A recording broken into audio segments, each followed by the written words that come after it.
বায়ু প্ৰদূষণ বৰ্তমান সময়ত পৰিৱেশ আৰু জনস্বাস্থ্যৰ প্ৰতি ডাঙৰ ভাবুকি হৈ পৰিছে। জনসংখ্যা বৃদ্ধি, উদ্যোগ আৰু অন্যান্য অৰ্থনৈতিক কাম কাজৰ দ্ৰুত প্ৰসাৰ, ক্ষীপ্ৰ নগৰীকৰণ, যান বাহন বৃদ্ধি, মানুহৰ অভ্যাস আৰু জীৱনশৈলীৰ পৰিৱৰ্তন আদিৰ কাৰণে বায়ু প্ৰদূষণৰ প্ৰকোপ দিনক দিনে বাঢ়ি আহিছে। বৰ্তমান পৃথিৱীত মাত্ৰাধিক চৰ্চিত বিষয় হৈছে গোলকীয় উষ্ণতা বৃদ্ধি আৰু জলবায়ু পৰিৱৰ্তন।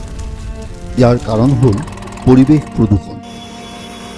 পৃথিৱীৰ মুঠ প্ৰদূষণৰ ২৭% আহে যান বাহনৰ পৰা। কাৰণ জীৱাশ্ম ইন্ধন পোৰাৰ লগে লগে নাইট্ৰজেন ডাই অক্সাইড সৃষ্টি হয় আৰু আমাৰ উশাহত শৰীৰৰ ভিতৰলৈ গৈ নানানটা বেমাৰ সৃষ্টি কৰে। বায়ুমণ্ডলৰ ৯৫% কাৰ্বন মন অক্সাইড যান বাহনৰ পৰাই সৃষ্ট।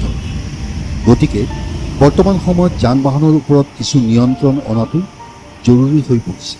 যান বাহন প্ৰদূষণৰ ক্ষতিকাৰক প্ৰভাৱসমূহ হ'ল গাড়ীৰ পৰা নিৰ্গত ধোঁৱাত কাৰ্বন মন অক্সাইড থাকিলে হাওঁফাওঁৰ ক্ষতি কৰে। বায়ু প্ৰদূষণে এজমা, ব্ৰংকাইটিছ, হৃদৰোগ, ছালৰ কেঞ্চাৰ জাতীয় বহু মাৰাত্মক ৰোগ কঢ়িয়াই আনে। সাধাৰণতে ক্ষতিকাৰক চিহ্নৰূপে কাৰ্বন মন অক্সাইড, ছালফাৰ ডাই অক্সাইড, নাইট্ৰজেন ডাই অক্সাইড আদি বিষাক্ত গেছসমূহ গাড়ীৰ পৰা নিৰ্গত হোৱা ধোঁৱাত বিজ্ঞানসন্মতভাৱে প্ৰমাণিত হৈছে। প্ৰদূষণে প্ৰতি বছৰে ৮ নিযুত মানুহক মৃত্যুমুখলৈ ঠেলি দিয়াৰ প্ৰমাণ পোৱা গৈছে। আহক যান বাহন প্ৰদূষণ ৰোধৰ ক্ষেত্ৰত ল'বলগীয়া সাৱধানতাসমূহ অৱলম্বন কৰোঁ। আপোনাৰ গাড়ীখনৰ ইন্ধন আৰু শীতলীকৰণ প্ৰণালী, ফুৱেল এণ্ড কুলিং ছিষ্টেম নিৰ্ধাৰিত সময়ত পৰীক্ষা কৰাওক আৰু যাৱতীয় ব্যৱস্থা গ্ৰহণ কৰক। সময়মতে গাড়ীৰ ফুৱেল পাম্প আৰু নজেল চেক কৰক। গাড়ীৰ ইঞ্জিনে যাতে ক'লা ধোঁৱা নিৰ্গত কৰিব নোৱাৰে তাৰ বাবে ব্যৱস্থা লওক। উচিত সময়ত গাড়ীৰ ইঞ্জিনৰ মবিল চেঞ্জ কৰক। আপোনাৰ গাড়ীৰ এমিশ্যন লেভেল, প্ৰয়োজন আৰু চৰকাৰী নিয়ম অনুসৰি পৰীক্ষা কৰাই প্ৰদূষণৰ মাত্ৰা সঠিক ৰূপত ৰাখক।